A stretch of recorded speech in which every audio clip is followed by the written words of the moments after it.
मैंने अपने कजन के साथ मिलकर तांगजिंग के 11वें पौंड में क्रैब फार्मिंग मैनेज की थी। ऑटम हार्वेस्ट में हमने पूरे 3 मिलियन युआन कमाए, लेकिन उसने मुझे सिर्फ 50,000 युआन ट्रांसफर किए। उसने ठंडे अंदाज में कहा, पॉन्ड्स और कैपिटल मेरे थे, तुम तो बस नेट्स डालते थे। मैंने फोन की स्क्रीन पर अमाउंट देखा। ना मैंने मना किया, ना प्रोटेस्ट किया, बस चुपचाप पैसे एक्सेप्ट कर लिए। और उसी मोमेंट मैंने पूरे गांव का सबसे बदबूदार अबैंडन्ड पॉन्ड रेंट पर ले लिया। अगली गर्मियों में उसका पॉन्ड मरे हुए क्रैब्स से भर गया था। सड़ांध इतनी भयानक कि आसपास का इलाका बदबू से भर गया और मेरा पॉन्ड जिंदगी से भरा हुआ। जब मैंने उसका पीला पड़ा चेहरा देखा, मैं अपने लश पॉन्ड के किनारे 2 कदम पीछे हट गया और बोला, मेरी जमीन को अपने पॉइजन से मत छूना। कहते हैं उस रात वो कीचड़ में घुटनों के बल बैठकर सुबह तक चिल्लाता रहा। उसे समझ ही नहीं आया मेरे क्रैब्स इतने परफेक्ट कैसे ग्रो कर रहे थे। कुछ समय पहले मैं सेंचुरी ओल्ड पॉन्ड के पास खड़ा था, पानी का पीएच लेवल और अमोनिया नाइट्रोजन नोट कर रहा था। तभी एक चमचमाती मर्सिडीज जी क्लास आकर रुकी। मेरा कजन जनफू उतरा, नाक दबाते हुए डिस्गस्ट से भरा। उसने कीचड़ को हल्का किक किया। केंशी, साल का हिसाब कर लिया, तुम्हारा बोनस भेज दिया। मैंने फोन पर 50,000 देखा और दिमाग में कैलकुलेशन शुरू हो गई। 3 साल, 1,000 से ज्यादा दिन इस झोपड़ी में रहकर मेहनत की थी। इस साल टॉप क्वालिटी क्रब्स की हार्वेस्ट एक्सेप्शनल थी। रेंट निकालकर प्रॉफिट करीब 3 मिलियन था और मुझे मिला सिर्फ 50,000। वो हंसकर बोला, ये 50,000 ले शहर में कार खरीद ले, यहां का काम खाना डालना कोई भी डॉग कर सकता है। मैंने उसे बिना इमोशन के सुना। 3 साल पहले जब उसने ये पौंड लिया था, वो ऑन ऑलमोस्ट सब कुछ खो बैठा था, क्योंकि उसे पानी की क्वालिटी की कोई समझ नहीं थी। मैंने उसे बचाया अपनी खुद की बनाई हुई कंपोजिट बैक्टीरिया कल्चर से। मैंने उससे कहा था, प्रॉफिट 70/30। उसने हंसकर कहा था, हम फैमिली हैं, मैं तुम्हें कभी धोखा नहीं दूंगा। उस दिन मुझे गुस्सा भी नहीं आया। मैंने नोटबुक पॉकेट में रखा। ठीक है, मैं पैसे ले लेता हूं। वो हैरान था कि मैं इतना आसानी से मान गया। मैंने अपना पुराना बैग उठाया और जाते जाते कहा, पंप का फिल्टर बदल देना, याद रखना। मैंने पीछे मुड़कर नहीं देखा, क्योंकि मुझे पता था मेरे माइक्रो एडजस्टमेंट्स और स्ट्रिक्ट कंट्रोल के बिना ये पॉन्ड 6 महीने में जहरीला दलदल बन जाएगा। मैं शहर नहीं गया, मुझे लोगों के सवालों से डर लग रहा था। कितना कमाया? कजन कैसा है? मैं बस गांव की मिट्टी वाली सड़क पर चलता रहा। मेरे हाथ में नोटबुक था, दूसरों के लिए कचरा, मेरे लिए 3 साल की मेहनत। फोन बजा। जानफू फैमिली ग्रुप में रेड एनवलप्स भेज रहा था, अपनी सक्सेस दिखा रहा था। सब मेरी तारीफ कर रहे थे। मैंने फोन बंद कर दिया। मैं गांव के सबसे नीचे वाले हिस्से में गया, जहां एक काला सड़ा हुआ पॉन्ड था। पानी इतना गंदा कि स्ट्रे डॉग्स भी पास नहीं आते थे। मैंने कीचड़ उठाई, सूंघी, और उसी पल एक आइडिया जन्म ले चुका था। अगर खाना डालना कोई भी कर सकता है, तो मैं उसे असली टैलेंट दिखाऊंगा। मैं विलेज ऑफिस गया। सेक्रेटरी वांग, ये पॉन्ड अवेलेबल है। वो हंस पड़ा, ये तो गार्बेज पिट है, कोई नहीं लेगा। रेंट कितना है? 1,000 युएन पर ईयर, बस नाम के लिए। मैंने तुरंत कहा, 5 साल के लिए कॉन्ट्रैक्ट बनाओ। उसने मुझे पागल समझा, लेकिन मैंने साइन कर दिया। उस रात मैंने अपने ब्लैक कंटेनर्स खोले। उनमें थी मेरी secret weapon, probiotic composite solution. मैंने ग्राम तक प्रिसाइज मेजरमेंट लेकर उसे पूरे पॉन्ड में स्प्रे किया। 1 हफ्ते तक, दिन में छुपा, रात में काम, दिन में मजदूर, रात में मैजिशियन। दूसरे हफ्ते की सुबह चमत्कार हुआ। काली एल्गी गायब होने लगी, बदबू खत्म, फ्रेश मिट्टी और पानी की खुशबू आने लगी। पानी साफ हो गया, सूरज की रोशनी नीचे तक पहुंचने लगी। 15 दिनों में वो जहरीला पॉन्ड क्रिस्टल क्लियर इकोसिस्टम बन गया। तभी फोन आया, जनफू। पीछे करोके, शराब और औरतों की हंसी। अभी भी कीचड़ में पड़ा है, मैंने वर्कर्स रख लिए, तू मजे कर, न्यू ईयर पर 2 क्रैब दे दूंगा। मैंने कॉल काट दिया। मैंने टेम्परेचर कंट्रोल्ड बॉक्सेस खोले।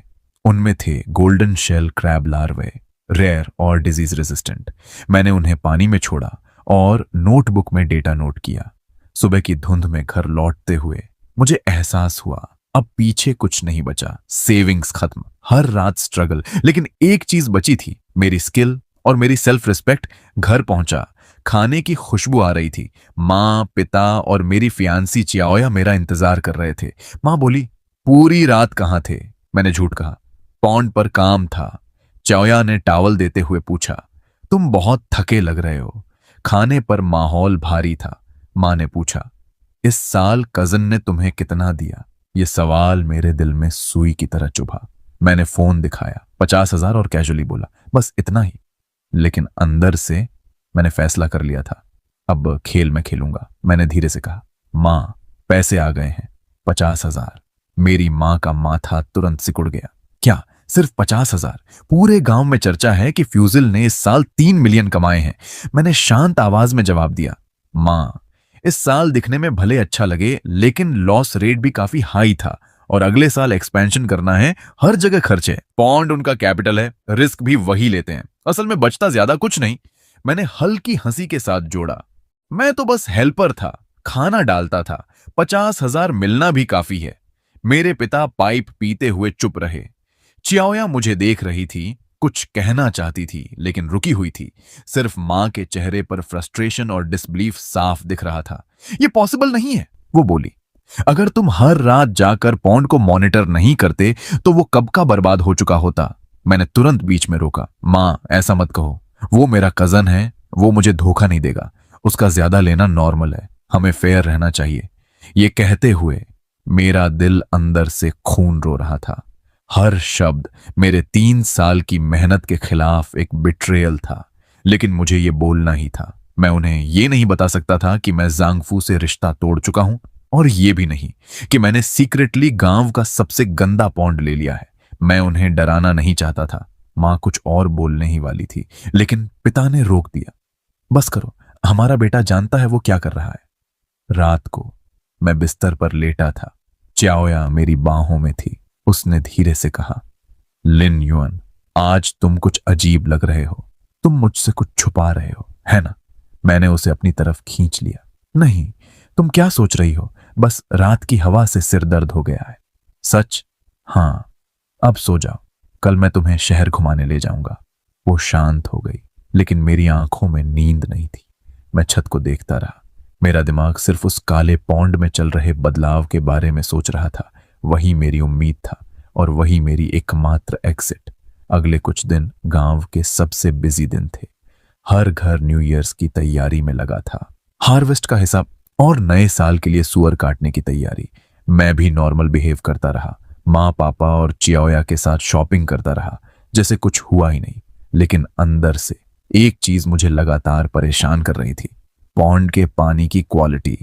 तीसरे दिन वाटर लैब का रिपोर्ट आया। फोन पर आवाज आई, सर, गुड न्यूज, आपके वाटर सैंपल के रिजल्ट्स आ गए हैं। अमोनिया, नाइट्रोजन और नाइट्राइट दोनों सेफ लिमिट से नीचे हैं। डिसॉल्व्ड ऑक्सीजन बहुत हाई है और बैक्टीरियल इकोसिस्टम पूरी तरह एस्टेब्लिश हो चुका है। उस समय मैं चाओया के साथ न्यू ईयर कपलेट्स चुन रहा था। यह सुनकर मैं इतना एक्साइटेड हो गया कि दुकान गिराते गिराते बचा। मैं तुरंत एक कोने में जाकर धीरे से बोला, ट्रांसपेरेंसी कैसी है? Excellent. Mud, algae, aquatic plants सब परफेक्टली ग्रो कर रहे हैं। ये एक फर्स्ट क्लास इकोलॉजिकल पॉन्ड के स्टैंडर्ड्स को पूरा करता है। ये रेस्टोरेशन का परफेक्ट केस स्टडी है। आपकी टेक्निक अमेजिंग है। मैंने गहरी सांस ली। Perfect, thank you. कॉल कटते ही मेरे कंधों से जैसे एक भारी बोझ उतर गया। अब ये पॉन्ड सच में मेरा था। अब बस इंतजार था उन गोल्डन शेल क्रैब लार्वे के बड़े होने का। इस दौरान जांगफू ने भी कई बार कॉल किया। पहली बार, 50,000 कैसे खर्च करोगे? पेरेंट्स का घर रेनोवेट कर देना, बाकी शादी के लिए बचा लेना। उसकी आवाज एक एहसान जताने वाले बड़े भाई जैसी थी। मैंने शांत होकर कहा, समझ गया कजन। दूसरा कॉल, और न्यू ईयर से एक दिन पहले, कल दोपहर शहर के सबसे महंगे रेस्टोरेंट में लंच है। मैंने सब अरेंज कर लिया है, फैमिली, बायर्स सब आएंगे। इस साल हमने बड़ा कमाया है, सेलिब्रेट करना बनता है। मैं समझ गया वो बस शो ऑफ करना चाहता है, अपनी सक्सेस दिखाना और मुझे एग्जाम्पल बनाना। मैंने कहा, घर थोड़ा मैसी है, लेकिन उसने काट दिया, बहाने मत बना, कल जल्दी आना, गेस्ट्स को रिसीव करना है। कॉल कट गया। मैं हल्का सा हंसा। ड्रामा खेलना है तो ठीक है, खेलते हैं। न्यू ईयर की दोपहर मैं पेरेंट्स और चाओया के साथ रेस्टोरेंट गया। सबसे बड़ी प्राइवेट हॉल में 5 टेबल्स लगी थीं। अंदर जाते ही मैंने झंगफू को देखा, मेन टेबल पर बड़े बायर्स के साथ हंसते हुए। हमें देखकर उसने कहा, अरे, छोटे भाई की फैमिली आ गई, आओ बैठो।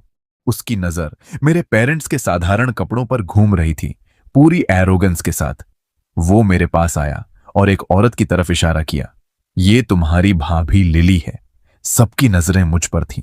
मेरे पेरेंट्स का चेहरा सख्त हो गया। चाओया का हाथ मेरे हाथ को कसकर पकड़ चुका था, लेकिन मैं बस मुस्कुराया। नमस्ते भाभी, मैं झांग। उसके बाद पूरा डिनर एक वन मैन शो बन गया। कभी वो क्रैब सीजन की बात करता, कभी बड़े बायर्स की। फिर उसने ग्लास उठाया। ये मेरा छोटा भाई, 3 साल मेरी फार्म में काम किया, मेहनती है, भले बिजनेस माइंड नहीं है। मैंने इसे 50,000 दिए एंजॉय करने के लिए। बताओ, मैं अच्छा भाई हूं ना? सब हंसने लगे। बहुत अच्छा भाई, इतना बड़ा आदमी, फिर भी हम्बल, छोटे भाई को नहीं भूला। फिर किसी ने कहा, सुना है इसने खुद भी एक पॉन्ड लिया है, वो भी सबसे बेकार वाला। मेरे पिता चुप हो गए। चाओया का हाथ और कस गया। जांगफू हंसा। इतना बड़ा डिसीजन और फैमिली को बताया भी नहीं। 50,000 भी वेस्ट कर दिए। कोई बात नहीं, जब नुकसान हो वापस आ जाना। तुम्हारा बड़ा भाई है ना। मैंने दांत भींच लिए। मेरे पेरेंट्स शर्म से लाल थे। चाओया की आंखें भर चुकी थीं। लेकिन मैं खड़ा हुआ, ग्लास उठाया। भाई, इन 3 सालों में आपने मेरा ख्याल रखा। ये टोस्ट आपके लिए। मैंने एक ही सांस में ड्रिंक खत्म कर दिया। सब चुप हो गए। जांगफू खुश था। उसे लगा मैं झुक गया, लेकिन वो नहीं जानता था ये टोस्ट उसके लिए नहीं था। ये था उस रिश्ते के लिए जिसे उसने खुद खत्म कर दिया। उस मोमेंट के बाद सब खत्म। रेस्टोरेंट से बाहर आते वक्त पापा चुप थे। मां आहें भर रही थी। चाओया मेरा हाथ कसकर पकड़े थी। घर के पास पहुंचकर मैंने कहा, मां, पापा, आज आपको शर्मिंदगी झेलनी पड़ी, माफ करना। मां बोली, पैसों की चिंता मत कर, जरूरत हो तो हमें बताना। पापा बोले, लोग क्या कहते हैं फर्क नहीं पड़ता, फैमिली साथ है, बस वही काफी है। चाओया ने कहा, तुम जो कर रहे हो मैं हमेशा तुम्हारे साथ हूं। उनकी बातें सुनकर मेरा दिल गर्म हो गया और मेरा रिजॉल्व और मजबूत। मैंने धीरे से कहा, मुझ पर भरोसा रखो, बस थोड़ा वक्त दो। आज जो इज्जत गई है मैं उसे पूरी तरह वापस लेकर आऊंगा। मैं अकेला आंगन में खड़ा रहा। तभी फोन वाइब्रेट हुआ। मेरे पॉन्ड के नीचे लगे अंडर वाटर कैमरा से अलर्ट आया। मैंने ऐप खोली और स्क्रीन पर दिखा क्रिस्टल क्लियर पानी, लहराती एक्वाटिक प्लांट्स और उनमें छिपी हुई नई जिंदगी। पानी के अंदर एक्वाटिक प्लांट्स के बीच golden shell first generation baby crabs, सिक्के जितने छोटे, बेहद एनर्जी के साथ खाना ढूंढ रहे थे। ये सीन देखते ही मेरे अंदर एड्रेनालिन की एक नई लहर दौड़ गई। अगले कुछ महीनों में मैं बिल्कुल पहले जैसा ही बिहेव करता रहा। स्प्रिंग आते ही गांव फिर से एक्टिव हो गया। लोग पूछते, इस साल क्या करने वाले हो? मैं हर बार वही पुराने एक्सक्यूजेस देकर बात टाल देता। कुछ लोग मुझ पर तरस खाते, कुछ मजाक उड़ाते। तुम्हारा कजन भले सख्त है लेकिन पैसा देता है, तुम उस बदबूदार पौंड में क्यों अटके हो? आजकल एक्वाकल्चर आसान नहीं है, किसी स्ट्रांग सपोर्ट के साथ रहना बेहतर है। ये सारी बातें एक कान से अंदर जाती और दूसरे से बाहर। मुझे पता था उनका इरादा गलत नहीं है, उन्हें सिर्फ सरफेस दिखता है। जांगफू की सक्सेस और मेरी फैमिली का डाउनफॉल उन्हें नहीं पता। इस शांत पानी के नीचे तूफान कब से पल रहा है, और ये भी नहीं कि मैं बस सही मोमेंट का इंतजार कर रहा हूं। जल्दी ही समर आ गया। लगातार हीट वेव अलर्ट्स आने लगे। क्रैब्स के लिए सबसे खतरनाक चीज हीट प्लस लो ऑक्सीजन। मैं समझ गया मेरा टाइम आ चुका है। मैंने टीवी बंद किया और पेरेंट्स से कहा, कल से मैं पौंड वाली झोपड़ी में शिफ्ट हो जाऊंगा, कुछ समय घर नहीं आ पाऊंगा। अगली सुबह मैं सूरज निकलने से पहले उठ गया, चुपचाप बूट्स पहने, और बाहर निकलने से पहले पेरेंट्स के कमरे की बंद दरवाजे को देखा। मन ही मन कहा, मां, पापा, एक बार और भरोसा कर लो। इस बार मैं आपको निराश नहीं करूंगा और किसी को हमारी फैमिली को नीचा नहीं दिखाने दूंगा। मैं सीधा पॉन्ड पर गया, नेट उठाया, और आज की हीट के बावजूद क्रैब्स बड़े, मजबूत, हेल्थी थे। मैंने हर पैरामीटर चेक किया, प्लांट्स, मड, ऑक्सीजन, सब परफेक्ट। मैंने पंप चालू किया, पानी की सरफेस लहराने लगी और मुझे साफ महसूस हुआ इस पानी के अंदर एक पावरफुल लाइफ फोर्स है। अब मुझे किसी की नजर की परवाह नहीं थी, लेकिन मैंने अपनी सक्सेस किसी को नहीं बताई। शो शुरू होने से पहले सब परफेक्ट होना जरूरी था। मैंने पॉन्ड का पूरा इंस्पेक्शन किया। बस थोड़ी सी फीड डालते ही क्रैब्स फ्रेंजी में आ जाते थे। उनकी एनर्जी जांगफू के क्रैब्स से कई गुना ज्यादा थी।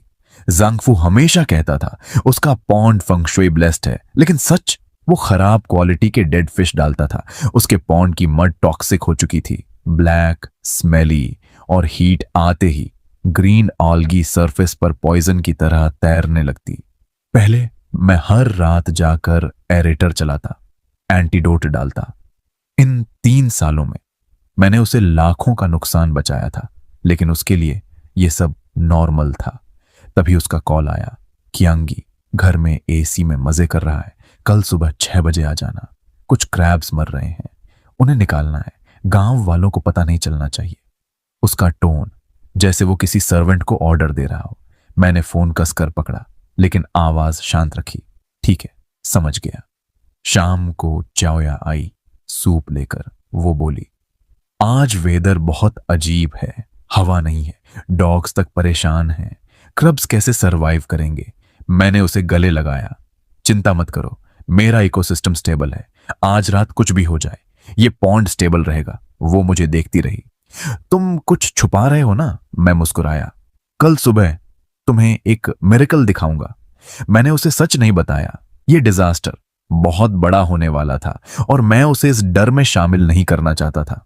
रात पूरी काली हो गई। तभी मेरे पिता आए अपने ट्राइसिकल पर, एक पावरफुल पंप लेकर।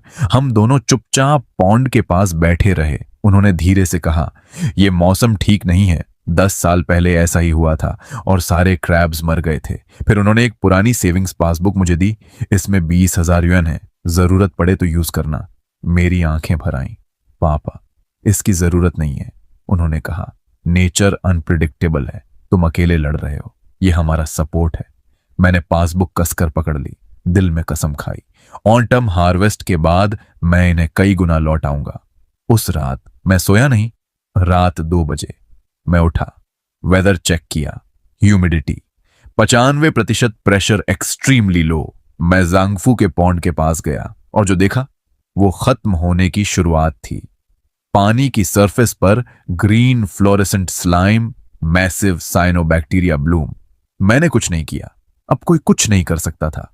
मैंने अपने पॉन्ड की तरफ देखा, शांत, स्टेबल, प्लांट्स ऑक्सीजन छोड़ रहे थे, क्रैब्स आराम से बैठे थे। मैं बांध पर बैठ गया और दूसरी तरफ से आवाजें आने लगीं। पानी में हलचल, क्रैब्स स्ट्रगल कर रहे थे ऑक्सीजन की कमी से।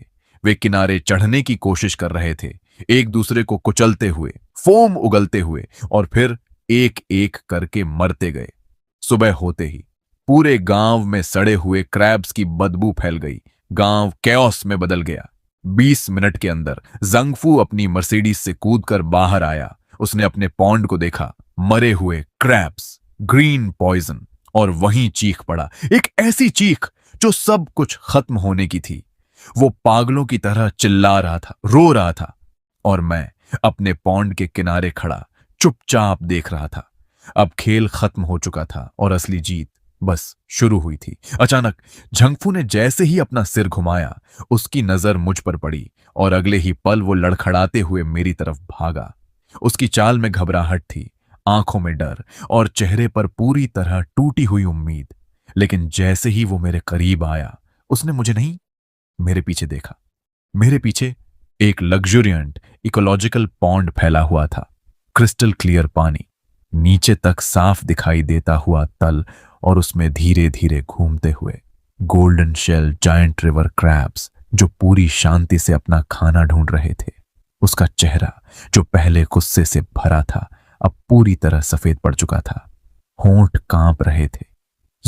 ये वही गंदा पॉन्ड है। मैंने उसे सीधा देखा। मेरी आंखों में कोई इमोशन नहीं था। तुम्हें क्या लगता है? फिर मैंने धीरे से कहा, और तुम्हारे क्रैब्स क्यों मर गए? पता है, क्योंकि मैं नेचर को रिस्पेक्ट करता हूं और तुम सिर्फ प्रॉफिट कैलकुलेट करते हो। अचानक जैसे उसका आखिरी सहारा भी टूट गया हो, वो मेरे सामने सीधे घुटनों के बल गिर पड़ा। कीचड़ उसके कपड़ों पर फैल गया। कियांशी, मुझसे गलती हो गई, मैंने तुम्हारे साथ गलत किया, प्लीज मुझे माफ कर दो।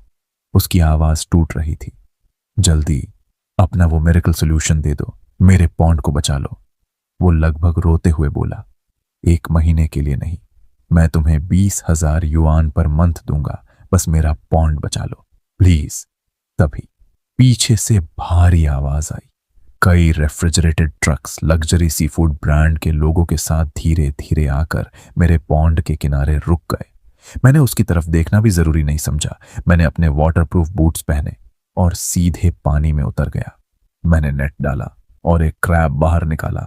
350 ग्राम से भी ज्यादा भारी, green back, white belly, top grade premium king crab.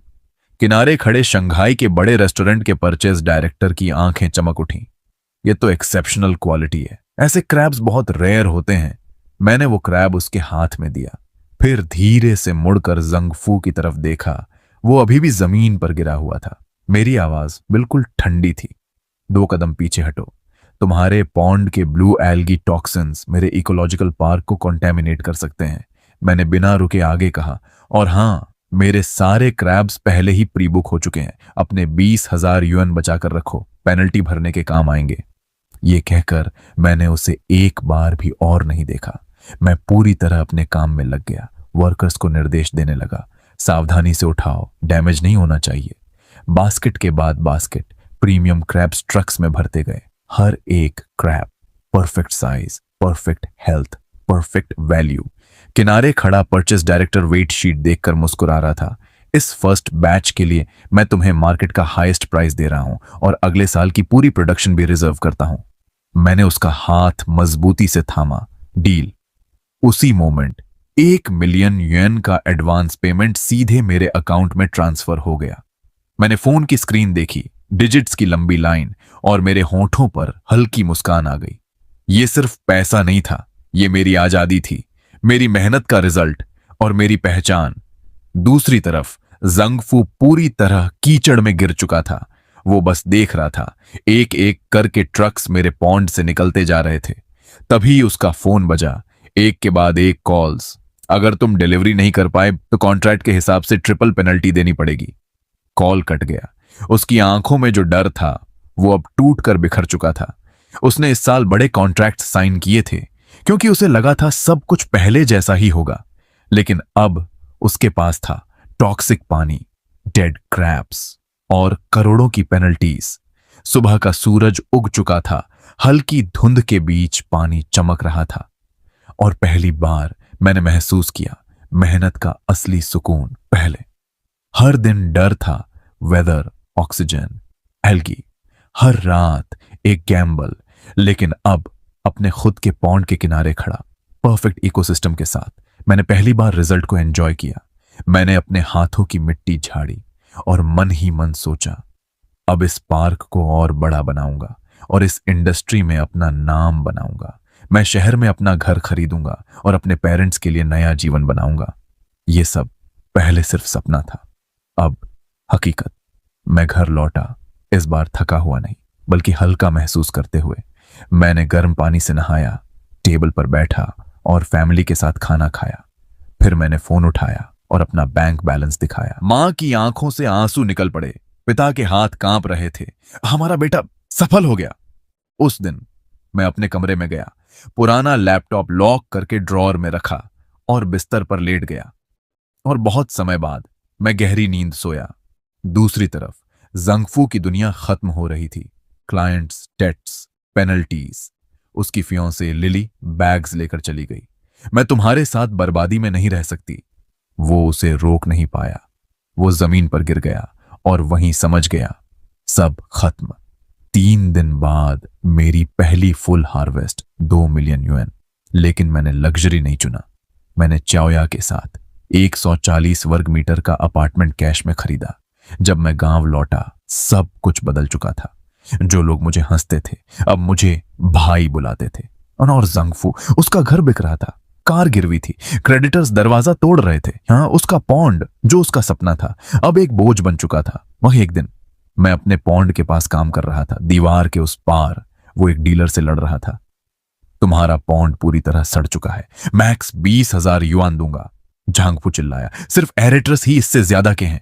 लेकिन अब कोई उसकी सुनने वाला नहीं था और मैं अपने साफ शांत पानी के सामने खड़ा, बस एक बात महसूस कर रहा था, इस बार मैंने सिर्फ पैसा नहीं कमाया, मैंने अपनी इज्जत, अपनी पहचान और अपना भविष्य जीत लिया।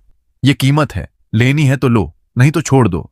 मेरे अलावा कोई भी तुम्हारे इस सड़े हुए पौंड को नहीं खरीदेगा। जंगफू जंगफू वहीं खड़ा रह गया। उसके हाथ मुट्ठी बनते और खुलते रहे। उसकी आंखों में आखिरी उम्मीद भी बुझ चुकी थी। कुछ सेकंड बाद, जैसे हवा निकल चुका गुब्बारा, उसने धीरे से सिर हिला दिया। कॉन्ट्रैक्ट साइन हुआ। डीलर ने जेब से 20,000 युआन कैश निकाले और उसके सामने फेंक दिए। उसी पल जांगफू ने सिर उठाया। ग्रिल के उस पार उसकी नजर मुझ पर पड़ी। मैं हाथ में वॉकी टॉकी लिए खड़ा था, नेक्स्ट रेफ्रिजरेटेड ट्रक के डिस्पैच को मैनेज कर रहा था। मैंने उसकी तरफ देखा तक नहीं। मेरी ये पूर्ण अनदेखी उसके लिए किसी थप्पड़ से भी ज्यादा दर्दनाक थी। वो मेरी सीधी खड़ी हुई सिलुएट को देखता रहा और फिर अपने हाथ में पकड़े कुछ नोटों को। उसके अंदर अचानक एक ऐसा पछतावा उमड़ा जिसे शब्दों में बयान करना नामुमकिन था। वो जोर से चिल्लाया और पागलों की तरह भागकर किनारे पर पड़ी एक वाटर पंप के पास पहुंचा। उसने जमीन से एक व्रेंच उठाई और पूरी ताकत से वार किया। धड़ाम! वो पंप, जिसकी कीमत 10,000 थी, कुछ ही सेकंड में लोहे के टुकड़ों में बदल गई। लेकिन अब कुछ भी बदलने वाला नहीं था। मेरा सफर यहीं से शुरू हुआ। मेरा बिजनेस उड़ान भर चुका था। जो बायर पहले एक बार आया था, वो मेरा सबसे लॉयल क्लाइंट बन गया। मैंने खुद को सिर्फ एक पॉन्ड तक सीमित नहीं रखा। मैंने एक कंपनी शुरू की, एक्वाकल्चर टेक्नोलॉजी कंपनी। मैंने गांव के नीचे के इलाके में सैकड़ों हेक्टेयर वाटर बॉडीज लीज पर लिए और एक कोऑपरेटिव सिस्टम बनाया। मैंने गांव के मेहनती और ईमानदार लोगों को साथ लिया और उन्हें पर्सनली ट्रेनिंग दी, मॉडर्न एक्वाकल्चर टेक्निक्स। मैंने उन्हें इंडस्ट्री का सबसे हाई बेस सैलरी दिया और साथ में ईयरली बोनस भी। धीरे धीरे गांव में एक बात फैल गई, भाई कैंग के साथ काम करो तो फ्यूचर सिक्योर है। अतीत वापस आया, लेकिन देर हो चुकी थी। एक दिन मैं अपने ऑफिस में रिपोर्ट्स देख रहा था, तभी एक तेज परफ्यूम की खुशबू हवा में फैली। मैंने सिर उठाया। लिली, वो मुस्कुराते हुए मेरे पास आई। कियांगी, बॉस, मुझे हमेशा से पता था कि आप बहुत बड़े आदमी बनोगे। उसने फ्लर्ट करते हुए आंख मारी और अपना हाथ मेरे डेस्क पर रखने की कोशिश की, लेकिन मैंने उसकी तरफ देखा तक नहीं। मैंने बस एक शब्द कहा, दफा हो जाओ। उसकी मुस्कान वहीं जम गई। सिक्योरिटी ने उसे बाहर निकाल दिया। वो ऊंची हील्स में लड़खड़ाते हुए भाग गई। मैंने मन ही मन सोचा, अब मैं किसी गंदगी को अपने संसार के पास नहीं आने दूंगा। नई जिंदगी की शुरुआत ऑटम आया और मेरी और चाओया की शादी तय समय पर हुई। मैंने शहर का सबसे अच्छा होटल बुक किया। कार प्रोसेशन पूरे गांव से होकर सिटी तक गया। सब कुछ ग्रैंड था। कुछ दिन पहले मुझे एक कॉल आया, मेरी एक्स रिलेटिव की तरफ से। फोन पर रोती हुई आवाज, प्लीज, कियांगी, जांगफू और उसके पिता कंस्ट्रक्शन साइट पर काम कर रहे हैं और रात में शराब पीते हैं। वो बर्बाद हो रहा है, क्या तुम उसकी मदद कर सकते हो? मैंने शांत आवाज में जवाब दिया, जिस दिन तुम सबने मुझे इंसल्ट किया था, उस दिन मदद क्यों नहीं की? मैं कोई चैरिटी नहीं हूं। उसने जो रास्ता चुना है, अब उसे खुद भुगतना होगा। मैंने कॉल काट दिया और नंबर ब्लॉक कर दिया। शादी का दिन, वेडिंग डे, हॉल बड़े बड़े गेस्ट से भरा था। मैंने चाओया को उसकी व्हाइट वेडिंग ड्रेस में उठाया और हम अपलॉज के बीच कार से उतरे। उसी वक्त मेरी नजर सड़क के उस पार गई। एक आदमी गंदे कपड़ों में, बिखरे बाल, इलेक्ट्रिक पोल के पीछे खड़ा था। जंगफू। वो फायरवर्क्स को देख रहा था। उसकी आंखों में झेलसी और गहरा डिस्पेयर। मैंने बस एक पल उसे देखा और फिर नजर हटा ली। मैंने अपनी वाइफ को गले लगाया और उसे गहराई से किस किया। आखिरी सच्चाई, कुछ ही समय में विंटर आ गया। बाहर बर्फ गिर रही थी, अंदर हीटर चल रहा था। चाओया का पेट अब गोल हो चुका था। वो मेरे कंधे पर सिर रखे बैठी थी। पास में मेरे पेरेंट्स हंसते हुए हमारे फ्यूचर बच्चे का नाम सोच रहे थे। टीवी पर न्यूज चल रही थी, हाल ही में पुलिस ने इलीगल गैम्बलिंग रैकेट पकड़ा है। स्क्रीन बदली, हैंडकफ्ड क्रिमिनल्स दिखाए गए। एक चेहरा मेरी नजरों में अटक गया, जंगफू, और भी ज्यादा टूटा हुआ, आंखों के नीचे काले घेरे, जैसे जिंदा लाश। न्यूज में बताया गया वो भारी कर्ज में डूब गया था और फिर फ्रॉड और इलीगल गैम्बलिंग में शामिल हो गया। अब वो शायद जिंदगी भर जेल में रहेगा। मैंने उसे देखा, लेकिन मुझे कोई खुशी नहीं हुई, सिर्फ शांति, क्योंकि जो खुद कीचड़ में डूबना चुनता है उसे कोई नहीं बचा सकता। मैंने टीवी बंद किया और एक लाइट एंटरटेनमेंट शो लगा दिया। घर में फिर से हंसी गूंजने लगी। मैंने धीरे से अपना हाथ चाओया के पेट पर रखा। अंदर बेबी की हलचल महसूस हुई, जैसे एक नया इकोसिस्टम जन्म ले रहा हो, जीवन से भरा हुआ, एनर्जी से भरा हुआ। मैंने मजबूती से अपनी जिंदगी की स्टीयरिंग पकड़ ली, क्योंकि अब मेरे सामने रास्ता पूरी तरह खुला था।